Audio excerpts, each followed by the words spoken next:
Bueno, en esta exposición nos vamos a centrar principalmente en ciertos conceptos propuestos por Freud y a su vez con los cuales fuimos trabajando a lo largo del cuatrimestre. El contenido fue extraído principalmente de uno de sus textos, conocido como 5 conferencias sobre el psicoanálisis. Pero para esto nos pareció importante en primer lugar hacer una pequeña introducción acerca de quién es Freud y algunos de sus aportes fundamentales. Entonces, para empezar, Freud nace el 6 de mayo de 1856 en Freiberg, en Moravia. Luego, a los 4 años, se fue a vivir a Viena con toda su familia y allí vivió la mayor parte de su vida. Él fue un estudiante brillante y estudió medicina en la Universidad de Viena, donde se graduó como médico en 1881.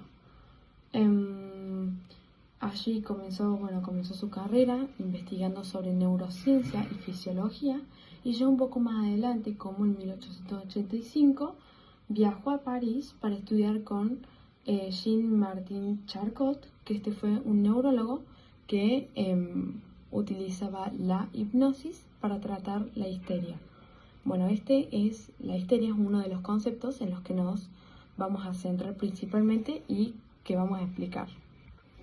Bueno, para poder abordar este tema de histeria, como dije antes, vamos a acudir a este texto de Freud, denominado 5 conferencias sobre psicoanálisis.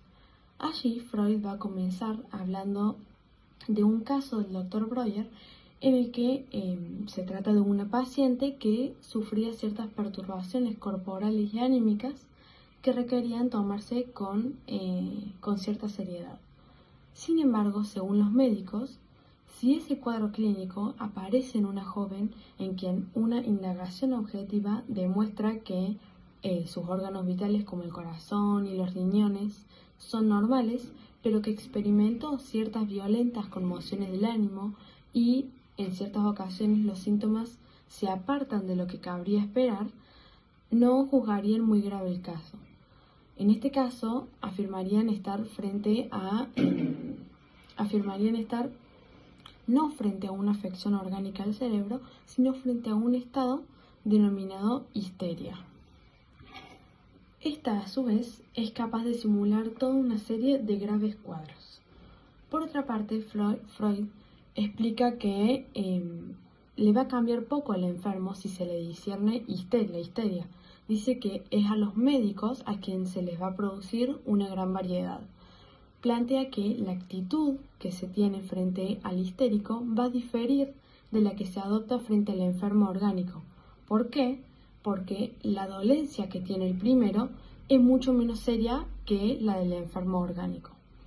A su vez explica que los médicos consideran a los histéricos como personas que infringen las leyes de su ciencia, entonces los va a acusar de exageración, de engaño, de simulación, y los va a castigar quitándoles su interés. La histeria.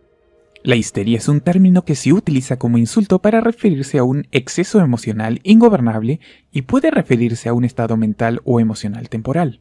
Es como si le dijeras a alguien estás loco. ¿Por qué estás histérico o por qué estás histérica? En el siglo XIX la histeria se consideraba una enfermedad física diagnosticable en las mujeres. En el siglo XX muchas personas influyentes como Sigmund Freud y Jean-Martin Charcot se dedicaron a investigar la histeria. Actualmente los médicos no aceptan la histeria como enfermedad. Por increíble que parezca, uno de los síntomas era no casarse o quedarse soltera. Lo que antes se llamaba histeria hoy en día puede ser epilepsia, trastorno de personalidad histriónica, trastorno de conversión, trastorno disociativo u otras afecciones médicas. Historia de la enfermedad. La palabra histeria se origina de la palabra griega para útero, histera. El registro más antiguo de histeria se remonta a 1900 a.C., cuando los egipcios registraron anomalías de comportamiento en mujeres adultas en papiros médicos. Los egipcios atribuyeron la alteración del comportamiento a un útero errante. Los antiguos griegos aceptaron la explicación de los antiguos egipcios para la histeria. Sin embargo, incluyeron en su definición de histeria la incapacidad de tener hijos o la imposibilidad de casarse como parte de los síntomas. Los antiguos romanos también atribuyeron la histeria a una anomalía en el útero, sin embargo, descartó la explicación tradicional de un útero errante. En cambio, los antiguos romanos atribuían la histeria a una enfermedad del útero o una interrupción en la reproducción, es decir, un aborto espontáneo, menopausia, etc. Las teorías de la histeria de los antiguos egipcios, los antiguos griegos y los antiguos romanos fueron la base de la comprensión occidental de la histeria. Sin embargo, entre los siglos V y XVIII, se sugería que el sufrimiento humano era el resultado del pecado y por lo tanto la histeria se percibió como una posesión satánica. Durante los siglos XVI y XVII, activistas y académicos trabajaron para cambiar la percepción de la histeria de vuelta a una condición médica. En este periodo, la histeria se comenzó a focalizar en el sistema nervioso central. Durante el siglo XX, a medida que avanzaba la psiquiatría en Occidente, los diagnósticos de ansiedad y depresión comenzaron a reemplazar los diagnósticos de histeria. Además, los avances médicos explicaron dolencias que antes se atribuían a la histeria, como la epilepsia o la infertilidad. En 1980, después de un descenso gradual en los diagnósticos y los informes, la histeria se retiró del Manual Diagnóstico y Estadístico de los Trastornos Mentales, DSM. Síntomas según la historia. Históricamente, los síntomas de la histeria tienen una amplia gama. Por ejemplo, dificultad para respirar, ansiedad, insomnio, desmayo, amnesia, parálisis, dolor, espasmos, ataques convulsivos, vómitos, sordera, movimientos extraños, convulsiones, alucinaciones, incapacidad para hablar e infertilidad. Y el tratamiento también histórico es algo extraño. Sexo marital regular, embarazo, parto y curación en reposo. En conclusión, la histeria no existe como diagnóstico médico en la cultura occidental y ha sido reemplazada por otros diagnósticos como el trastorno de conversión. Francisco Chivata. Respecto al síntoma, es definido por Freud como una respuesta a una vivencia o como la expresión de un conflicto psíquico que ha pasado a estar en el inconsciente. Es decir, quizás el sujeto no comprende el porqué del síntoma, pero sin dudas este tiene toda una lógica. También considera que el síntoma es una manifestación disfrazada de un deseo reprimido. Bueno, también considera que los síntomas son residuos y signos sustitutivos de vivencias emotivas importantes que el enfermo olvidó por completo. En la primera conferencia, Freud y Breuer notaron que los síntomas histéricos tenían una causa psíquica, no física, y que estaban vinculados a traumas emocionales inconscientes.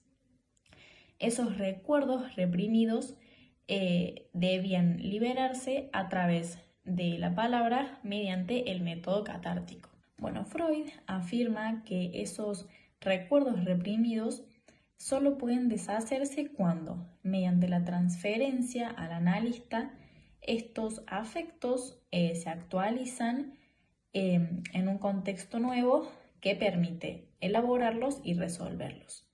Bueno, estos contenidos reprimidos, al no poder acceder al sistema consciente, se manifiestan en formaciones sustitutivas, entre ellas el síntoma.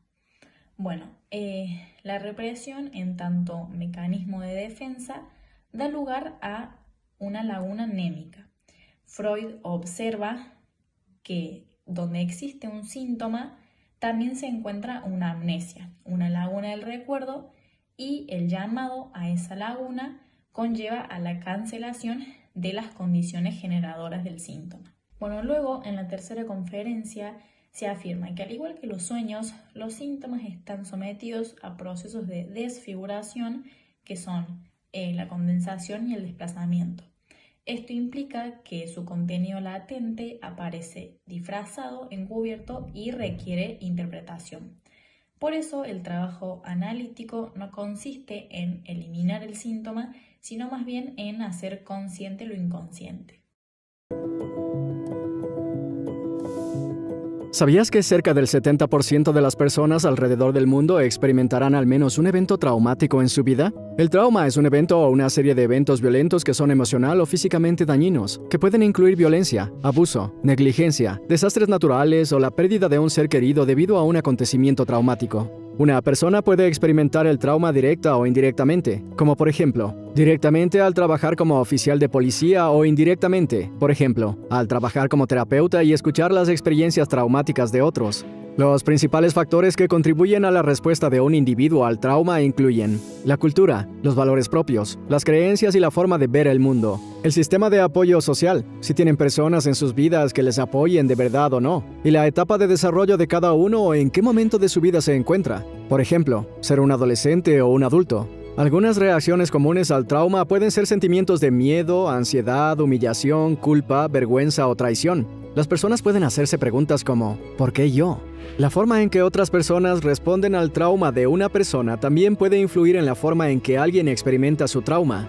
Por ejemplo, algunas personas pueden no sentirse escuchadas o comprendidas por los demás, o los demás pueden restarle importancia, severidad y gravedad a su experiencia. Esto puede ser muy hiriente e invalidante. Una persona también puede desarrollar signos y síntomas más graves de un trastorno relacionado con el trauma, como el trastorno de estrés postraumático o el trastorno por estrés agudo. Algunos signos de un trastorno relacionado con el trauma pueden incluir una sensación de nerviosismo frecuente, síntomas físicos como malestar estomacal, pensamientos perturbadores, hipervigilancia, que es sentirse constantemente al límite y que uno está en peligro, por lo que uno necesita estar constantemente en alerta por las amenazas. Estos síntomas pueden empeorar con pensamientos y recordatorios del evento traumático. Por lo tanto, puede que las personas intenten evitar cualquier cosa que les recuerde el suceso. Pero estos síntomas también pueden desencadenarse sin ninguna razón externa. Los traumas en la infancia pueden tener efectos duraderos. En el estudio TEA de CDC Kaiser, los traumas de la primera infancia mostraron un impacto a largo plazo y un impacto negativo en la salud física y la probabilidad de desarrollar trastornos de salud mental y trastornos por consumo de sustancias, y un mayor riesgo de suicidio. Este estudio también demostró que el trauma puede repercutir en el rendimiento futuro, tanto laboral como educativo. Algunos factores específicos que pueden ayudar a la recuperación del trauma incluyen el apoyo social que se centra en la formación de fuertes vínculos emocionales y un sentido de pertenencia y conexión con los demás, terapia y otros servicios de tratamiento especializados que se centran en los trastornos relacionados con el trauma, organizaciones informadas sobre el trauma, por ejemplo, escuelas y lugares de trabajo que garanticen el acceso a las necesidades y recursos básicos como la alimentación, la educación, la atención sanitaria y la vivienda. Si usted o un ser querido pueden estar experimentando síntomas de un trastorno relacionado con el trauma, el tratamiento puede ayudar. Póngase en contacto con un proveedor de salud conductual autorizado o con su médico de Yo voy a hablar del trauma. ¿Qué es el trauma? El trauma es una vivencia emocional intensa, la cual no puede elaborarse en el momento que ocurre. Esto conlleva a que se provoque una represión y este trauma retorne en forma de síntoma. Bueno, el trauma psíquico se puede definir como una experiencia vivida la cual tiene una intensidad emocional que excede a la capacidad que tiene el aparato psíquico para tramitar esta misma. Por eso es que este mismo la reprime, ya que no puede ni simbolizarla ni integrarla en lo que es la conciencia.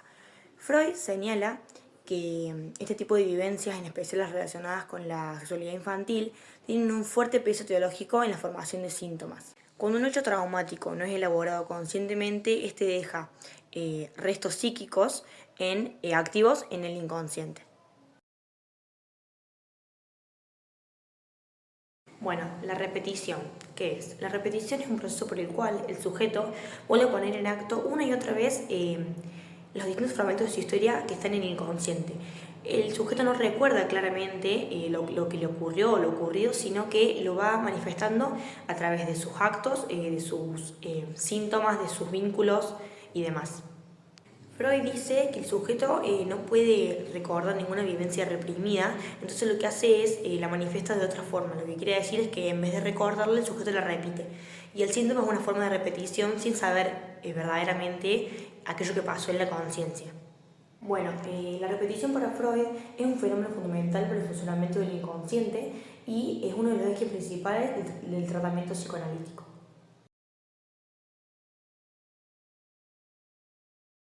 El síntoma es para Freud una vía de acceso privilegiada al inconsciente, una huella del conflicto psíquico que insiste desde la represión. A su vez, el psicoanálisis no busca silenciarlo, sino que propone escucharlo, descifrarlo, entenderlo como una significación que cuenta la historia y el deseo del sujeto. A su vez, a través del análisis, podemos transformar el síntoma en una significación, en una palabra, en un relato. La represión puede ser entendida como un protector de la vida anímica, debido a que busca que estos contenidos dolorosos o inaceptables entren a la conciencia, es decir, busca mantener el equilibrio psíquico del sujeto. A su vez, es también la causa del síntoma neurótico, ya que lo reprimido busca manifestarse, expresarse de una forma distorsionada. Es decir, la represión le busca este equilibrio, esta protección a la vida anímica, pero a su vez le da origen al síntoma, ya que esto que se encuentra en la inconsciencia, que buscamos no aparezca en la conciencia, surge, se manifiesta a través de realizaciones disfrazadas o del síntoma. A partir de todo lo dicho, podemos decir entonces que el síntoma retorna como un sufrimiento, ya que constituye la verdad inconsciente del sujeto. Es allí donde la práctica analítica interviene, no para callar el síntoma, sino más bien para entenderlo, descifrarlo, leerlo, posibilitando así una elaboración subjetiva a través de la transferencia. La transferencia consiste en que durante el tratamiento psicoanalítico se revivan, a partir de la relación que se establece entre el paciente y el terapeuta, las emociones, los conflictos que en realidad pertenecen a figuras importantes del pasado, como son el padre, la madre y otros sujetos. Freud plantea entonces que el síntoma se resuelve solo a partir de la transferencia, es decir, cuando el paciente revive esos afectos infantiles reprimidos y que, a diferencia de la hipnosis, esta transferencia esta relación se da espontáneamente en todas las relaciones humanas y que el psicoanálisis solamente la revela y ayuda a partir de esto al sujeto. Según Freud, la pulsión es otro de los conceptos fundamentales del psicoanálisis, que se refiere a esta fuerza interna que tiene el sujeto que le impulsa a cumplir una meta, generalmente relacionada a la satisfacción de necesidades o de un deseo. Freud sostiene que la pulsión, al ser reprimida por la censura del yo o del super yo, no se elimina, sino que se transforma o se desvía. Como no puede alcanzar o cumplir esta meta de manera directa, busca otras vías indirectas para lograr esta satisfacción. Freud afirma que el síntoma es una de estas vías indirectas que utiliza el sujeto para lograr la satisfacción.